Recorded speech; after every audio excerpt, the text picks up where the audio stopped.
Um, Welcome to our Sunday meditation, where we explore the enlightenment process together. And while we're waiting on some people to come in, as they are always doing, let's meditate to a couple of songs. Yeah, this is from the Zazen album of Canyons of Light.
Take a breath.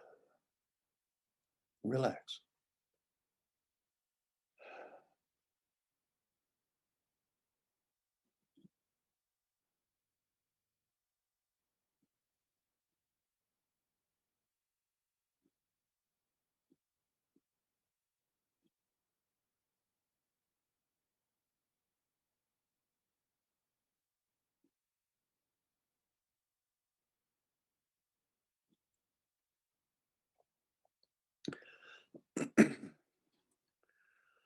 Well, it's good to have all of you on board, and welcome again as we explore the pathway of enlightenment together. And I like that. I like that very much. Um, let's see.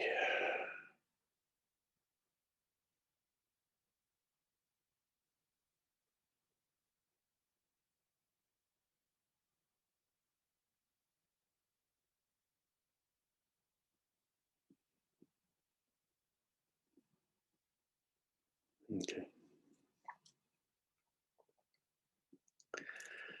Boy, everybody's flaunching at the bit to get out of the house, go party. I understand.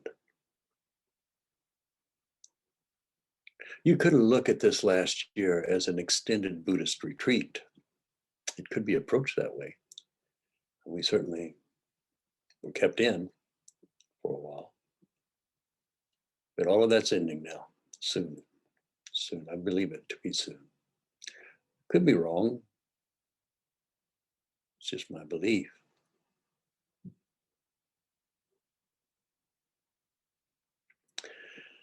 Today, I'd like to talk about you and what happened to you. There's my stomach growls. What happened to you? Before this incarnation, on the other side, you were light. You had a sense of the infinite. There was a sense and a knowing about a connection between you and all sentient beings, of all of creation, of the divine. There was a sense of oneness that you had. Your individuality at that point had no personality. It was just the essential you.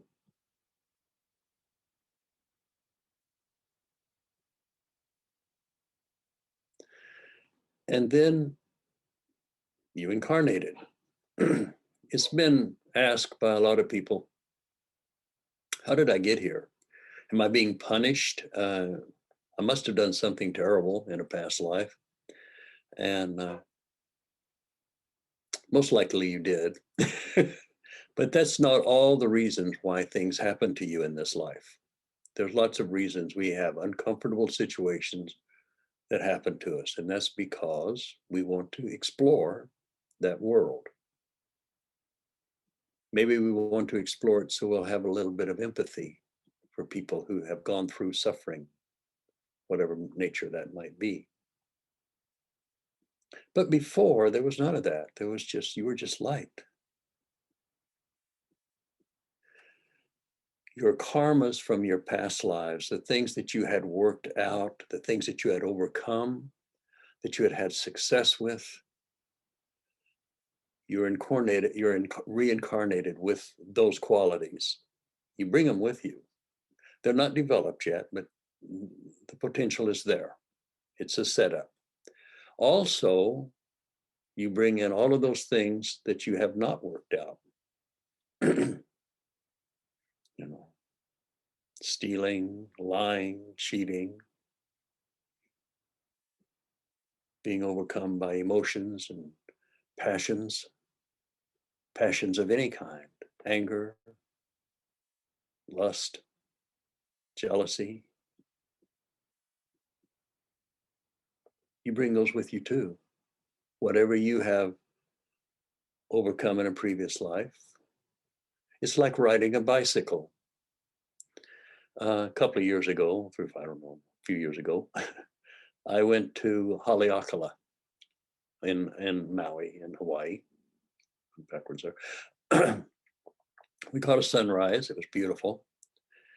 And then we were going to coast down Haleakala, the 10 miles down into Lahaina, the little town where we rented the bikes from. They took us up there and gave us the bikes. And all we had to do was coast down this hill. Now, I had not ridden a bike in years. I mean, years. And I got on the bike, and as I was putting my foot on the pedal, I lost balance and fell over. Skipped my hand, you know. It was an embarrassing thing. My ego was, oh, look at me. But anyway, I immediately got up, threw my leg over the bike again, and then went down the hill. I knew how to ride that bike. It's not something I had to learn again. No one had to help me get up on it and hold it and walk beside me as I started going and hold on to the handlebars so that I would kind of get the sense of it. No, none of that had to happen. I knew how to ride a bike. I had learned it earlier. I just hadn't done it in years. So when you come in this incarnation, you will find that there are certain things that you do naturally. They just come to you. Maybe you have a musical talent or a mathematical gift or something of that nature, art, whatever.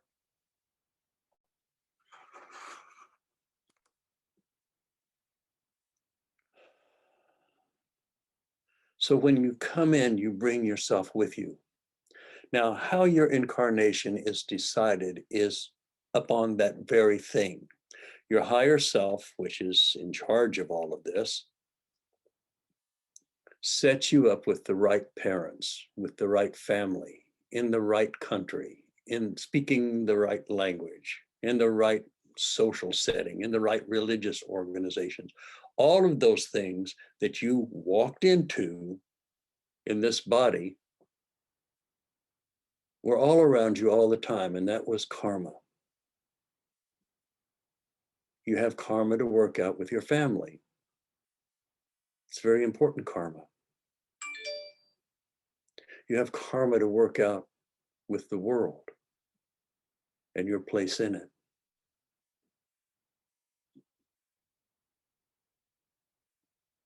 And the level of your spiritual awakening. And as you're born into this soup, into this cauldron, which is an incarnation, is really an alchemical vessel. An alchemical vessel is where you put elements in it like lead, and through the alchemical vessel, it changes the lead into gold, which is really just, I think, just one atom away or something like that from lead. But the alchemical vessel is the incarnation. So those things that you did not clean up in your past lives, you're given a very good opportunity to confront it and face it in this life. It's really quite remarkable, this self-discovery thing. It's like everything's provided for you. The right body, the right mental attitudes.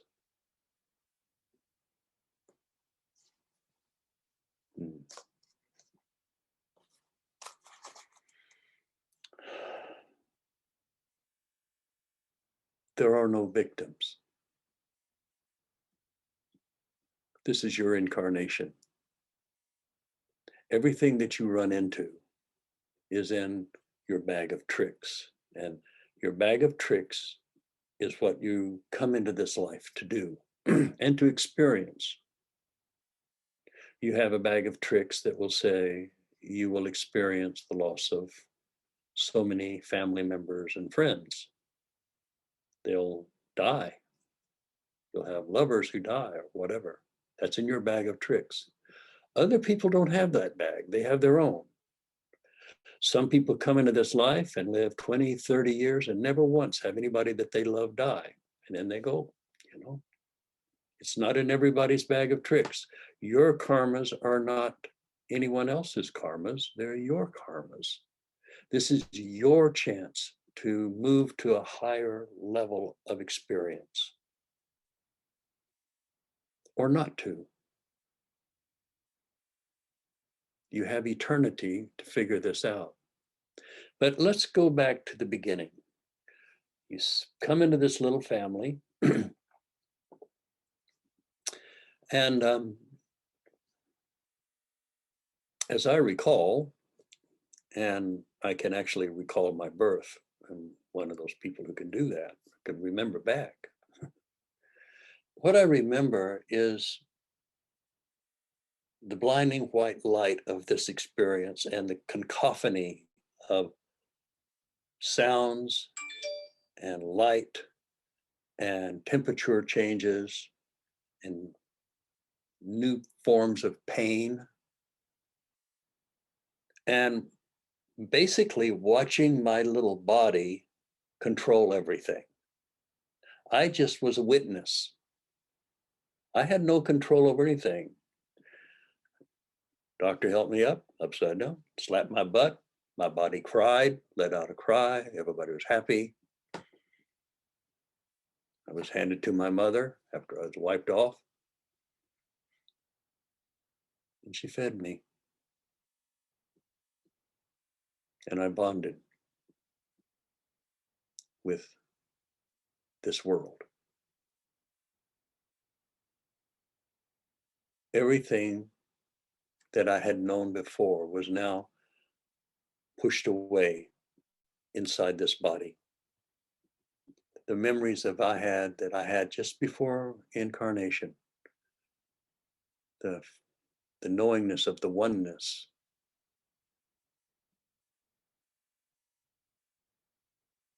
is now all gone. And I'm in this confused state, trying to figure out what's going on. The light starts to become more and more dense, starts to take the forms. And doing all of this, my body is automatically doing what it does, crying, eating, growing, sleeping.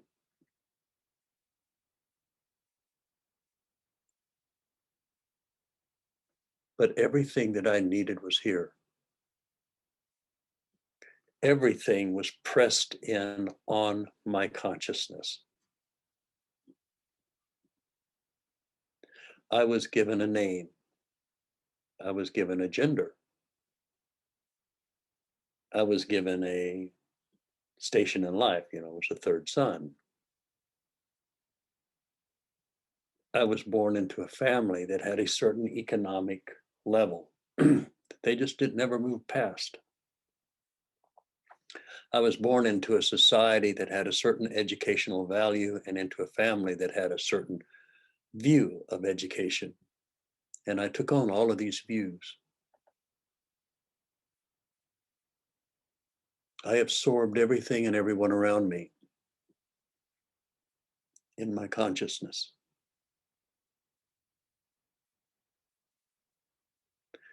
Everyone and everything dreamed me into this life, held me in place with their occult attention.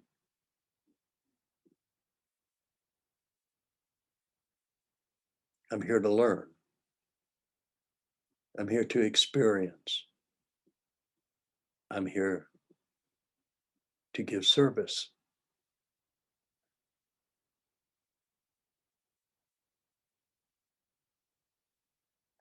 But I'm also put into a real constricted view of eternity.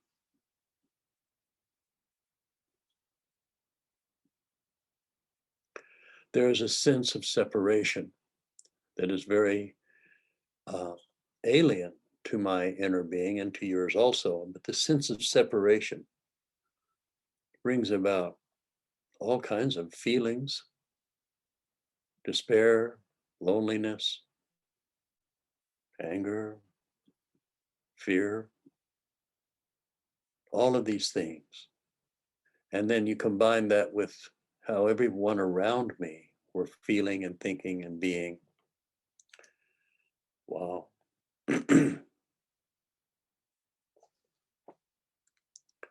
Quite an experience being born.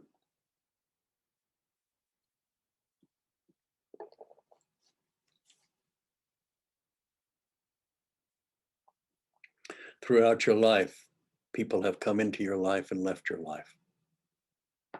Everyone is giving you a certain view of this world, their view.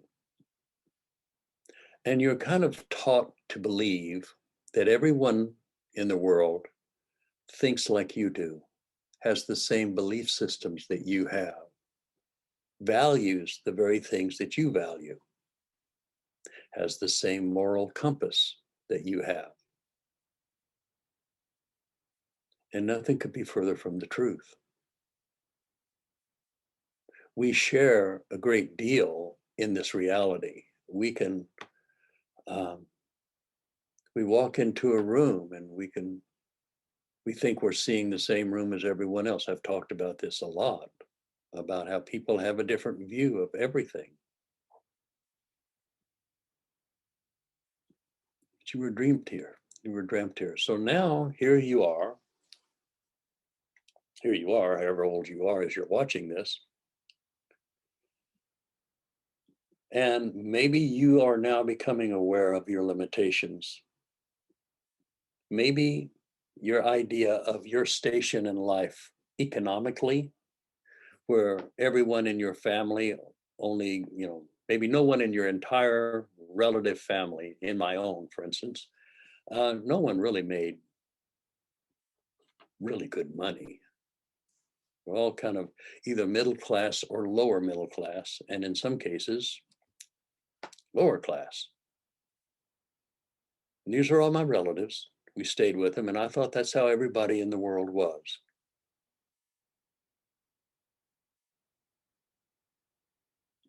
It's egocentric.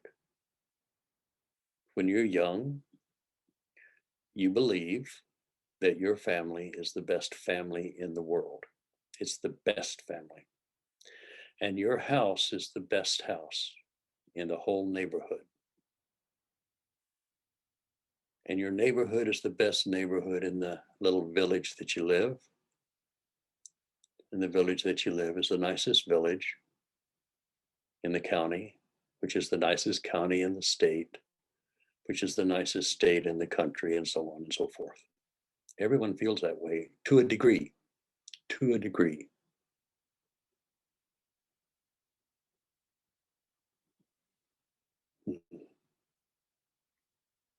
And you can get locked into that, where you go your whole life and you never really change hardly any part of it. Many people are like that. They don't like change.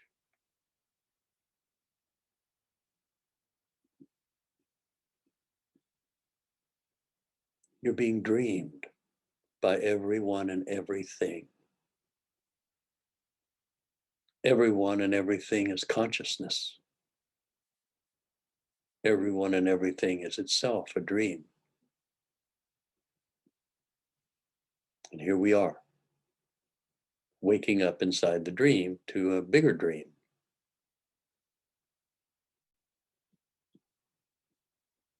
Overcoming karmas so that we can start to redeem our soul. We can start to make amends and do the right thing.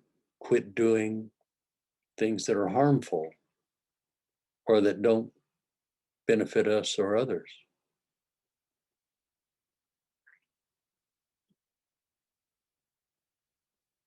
Self-discovery can be really confusing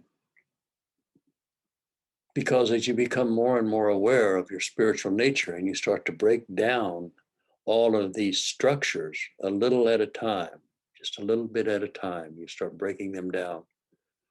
It took me 16 years to break down my religious structure. My mother was very religious. It took me 16 years to break it down.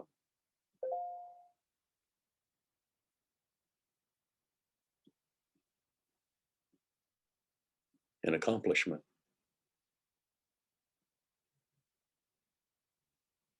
It took me 50 years to get rid of my prejudice,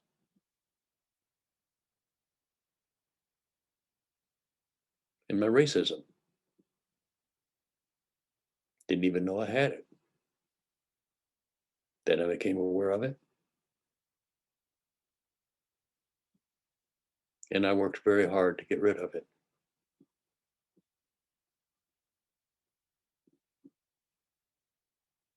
I was raised in a family that had no money.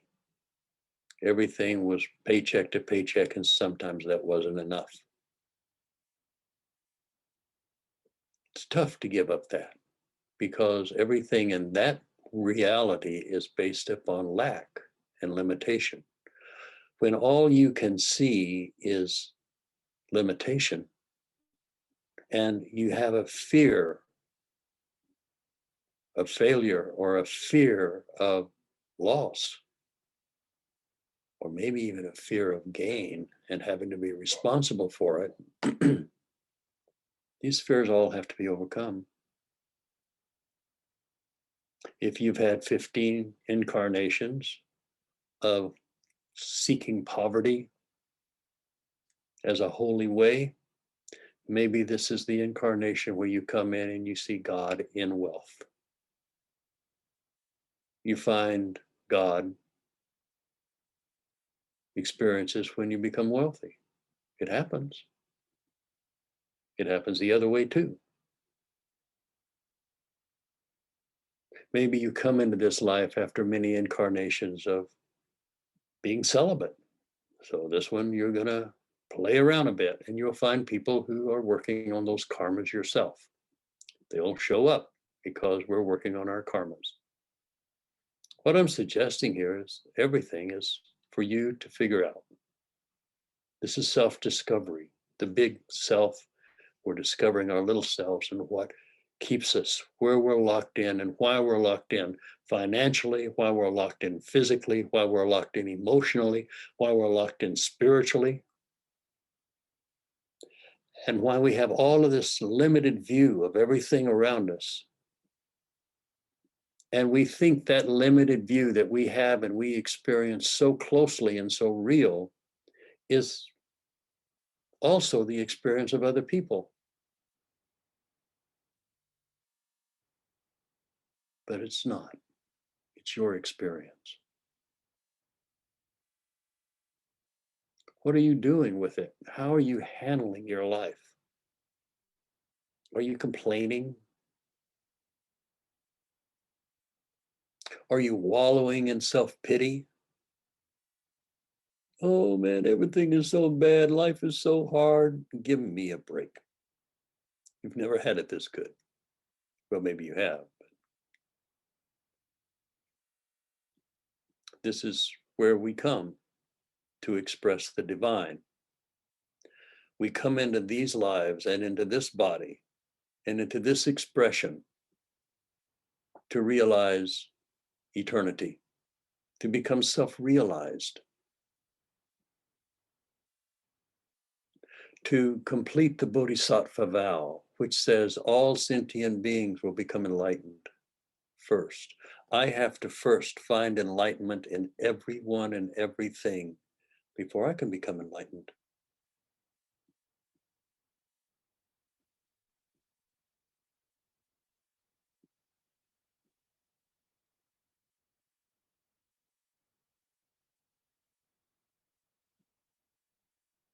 Who are you anyway, except a being of light?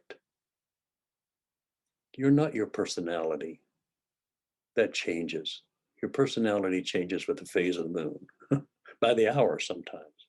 By whoever's around changes your personality. You have one personality when you're talking to your adult friends, and you have another personality when you're talking to little children.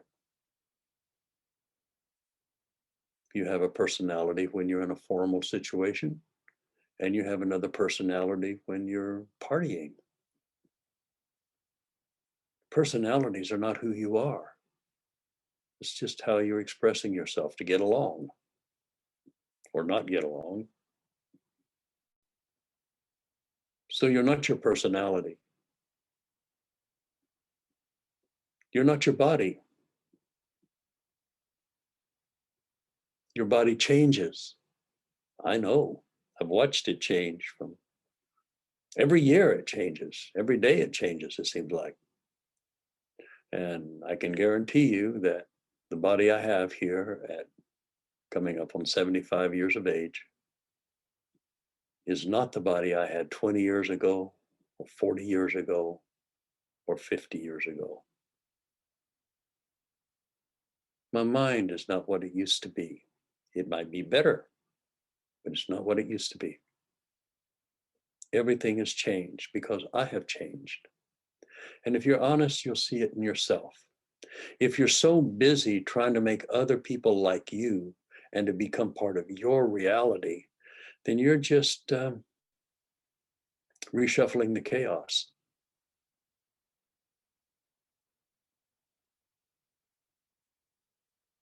Quit complaining about your upbringing. If you had a really horrible upbringing where you were abused and beaten, emotionally, physically, every way, and here you are listening to this, congratulations, you've overcome a lot. But if you're going to sit and complain and say that none of this is right and that it has nothing to do with you, then you are missing the opportunity to discover something.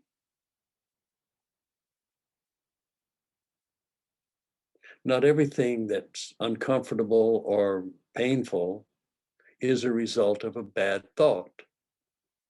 Sometimes it's the result of you needing to experience that in order to develop compassion and wisdom.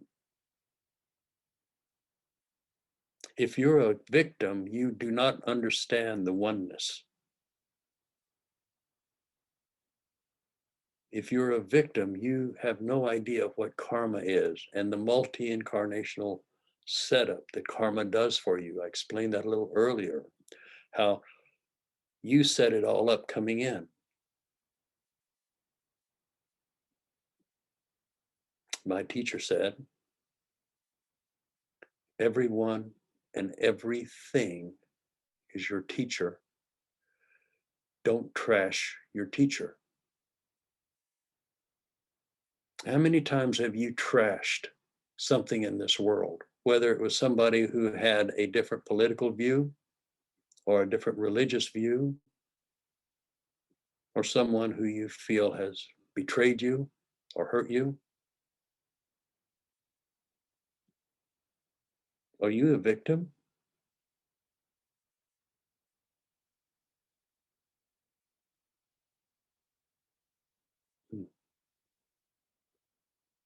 That's a way to get stuck. That's a way to get stuck in a hell world and not change, for sure. Hang on to your angers. Hang on to your being a victim. Hang on to blaming other people. And you'll not change. You'll just keep it up. Not for just one lifetime, but for many, many, many lifetimes. The things that you're suffering from and the things that have caused you the most problems in this life will be there in your next life if you don't handle them right in this life and you handle them here, right now.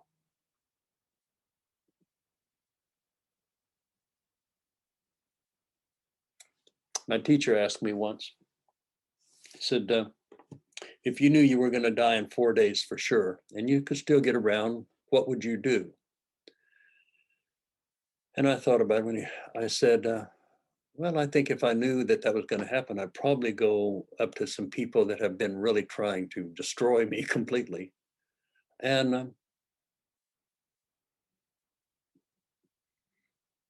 forgive them. I'd do that. And then he says, well, why don't you do it now? Why do you have to wait until you're going to die? So now I get to say that to you. It's karma. uh,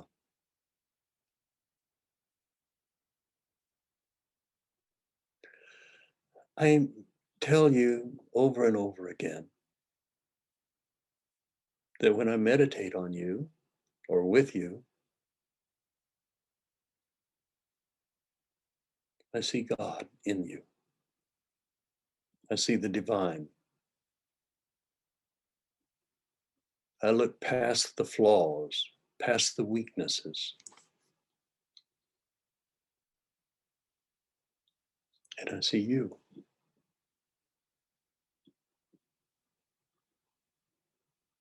And I fall in love. There's just no getting around it. I fall in love. It's a deep love. It's a combination of a friend's love for another friend, a lover's love for another lover, a father's love for his children, a mother's love for their children. Love. It is divine love. But the highest, most precious love of all is not necessarily emotional, but it certainly is amazing in that it is unconditional. No conditions. I know you want there to be conditions to love. I understand that. You do not probably grasp that the eternity loves people who do horrible, despicable, terrible, terrible things the same way it loves Christ or Buddha or you. It's unconditional. The rain falls on the just and the unjust alike. How do you handle the rain? What are you doing with your life? Are you hanging on to your angers and your guilts and your shames? Who needs it? Meditate, stop your thought. But not just that. Stopping your thoughts, good, that's very good. But there's something that we use when we meditate, that everyone uses when they meditate. And that is your will and your intention. The intention comes forth from your heart. And that is expressed in your will, which can come from the chakra below your heart or the chakra above it. This is the divine will. So when you're meditating, you're using your will to stop your thoughts, and you're using the intention of stopping your thoughts. So those two have to be combined. So in your meditation, you develop an unbending will and intention to the divine. Other thoughts come up, feelings come up, memories come up. Focus on the divine. Has no conditions.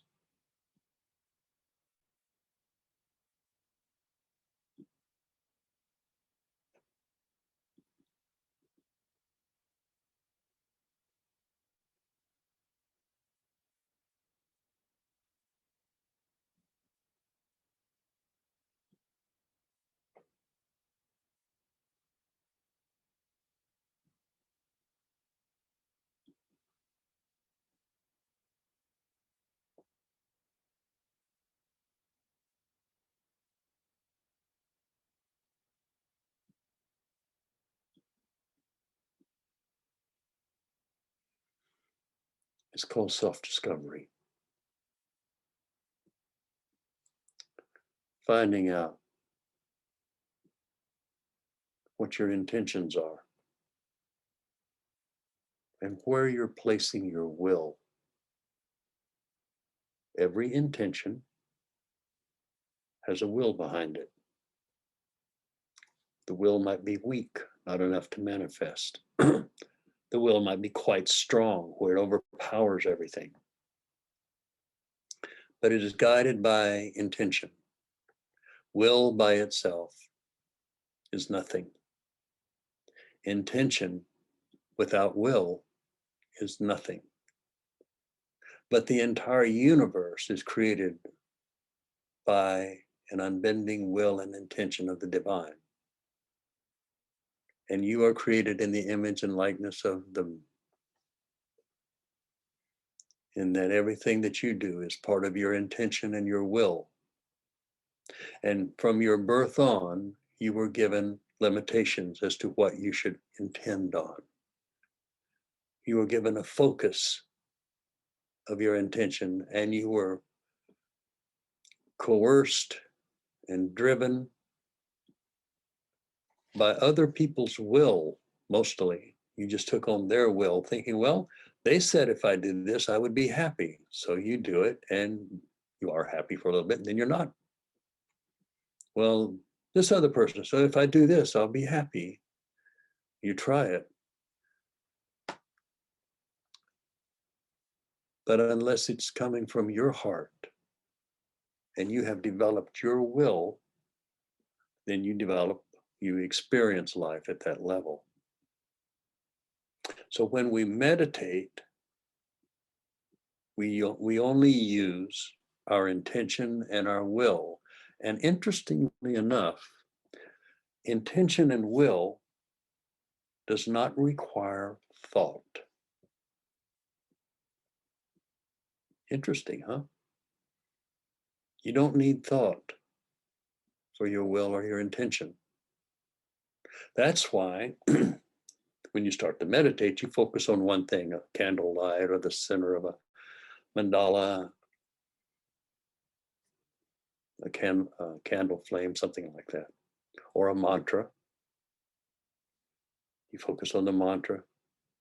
The mantra has no meaning. At least most of them don't, for me anyway. They shouldn't have a meaning. It's just a sound. I don't want my mantra to have a meaning because that would give it an intention that's not completely on the divine.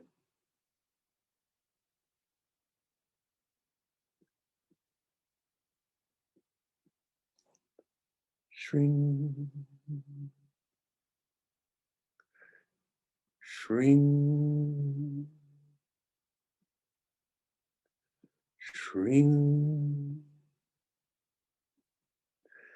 That mantra for me does not have a meaning. I could give it one. Some people have. I don't want it. I don't want a meaning for it. I'm using the mantra to focus my mind, to stop, to put my heart and my intention upon the divine, and to keep my will focused on that one thing. And as I'm focused with all of my will and my intention upon the divine, and I push away anything, any feeling, anything that comes between me and that intention, I push it away with the mantra. Shring.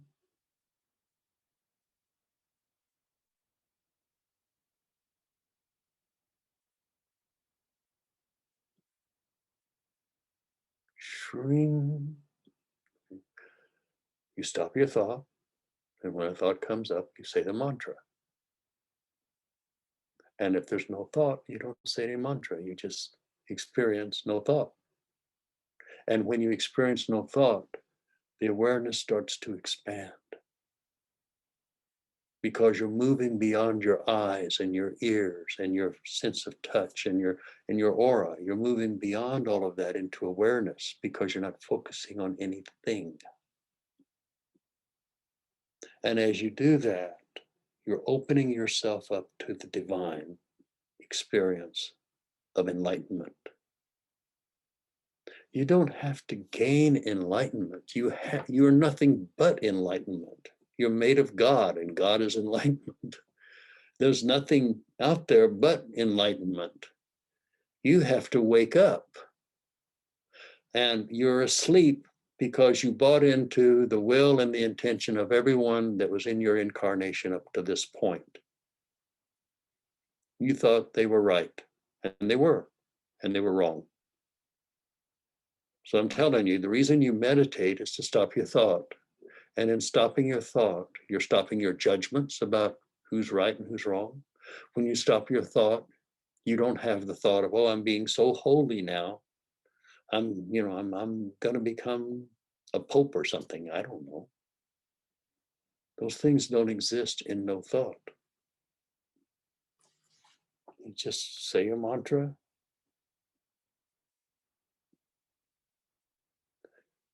Shring, shring.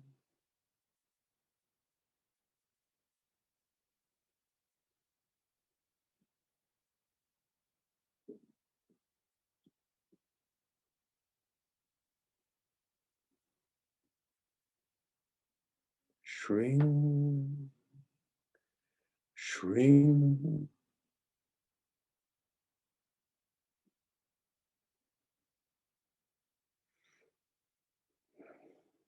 Now, in the beginning, your meditation may be full of nothing but the mantra. But after a while, you'll notice a little space between it, space between your breaths where there is no thought. And then you set your will and your intention upon that space. I've mentioned many times that the most important part of my teaching takes place between the words. So in those moments of silence, when I'm pausing, stop your thought. See what spirit is trying to show you. Hear what spirit is trying to reveal to you without sound. Let go of the personalities. Let go of individuality. Don't forget to live your life. You didn't come here to end your life. You came here to live it. Don't worry about death. It will happen. Nothing you can do about it. But there's something you can do, and that's live life. My brother told me many years ago, this is my middle brother, he's gone now. But he said, when you get old, all you have are your memories. And you're making those memories now. In my Sangha, with my students, people who are friends, I'm going to go on some retreats. I'm going to get out of the house.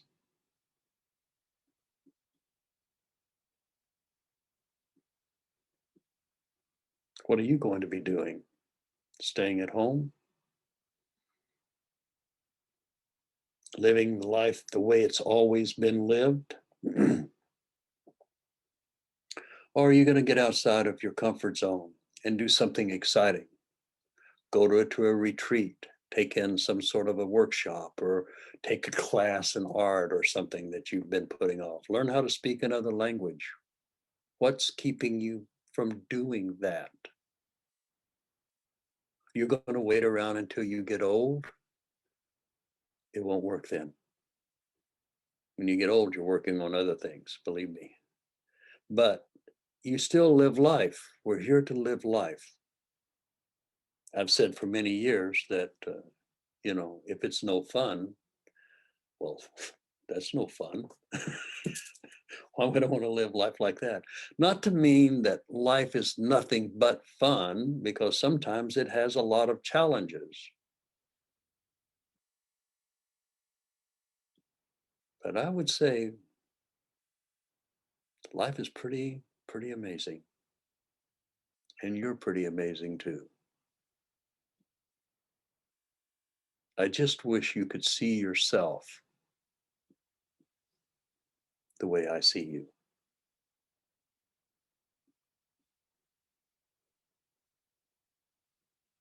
I wish you would fall in love with yourself, your higher self, the way I have.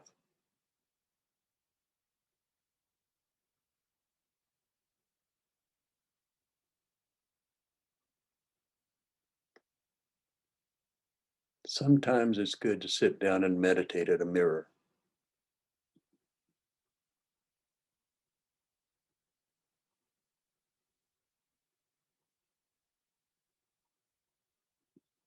Sometimes.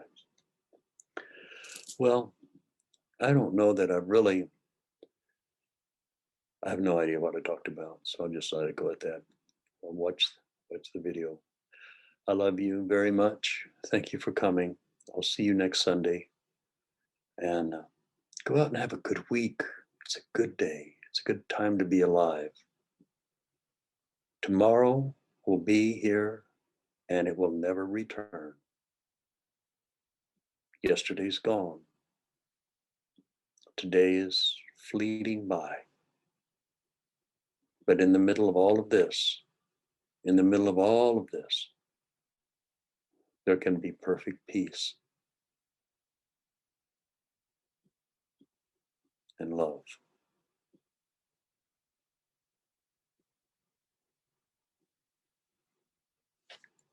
Namaste.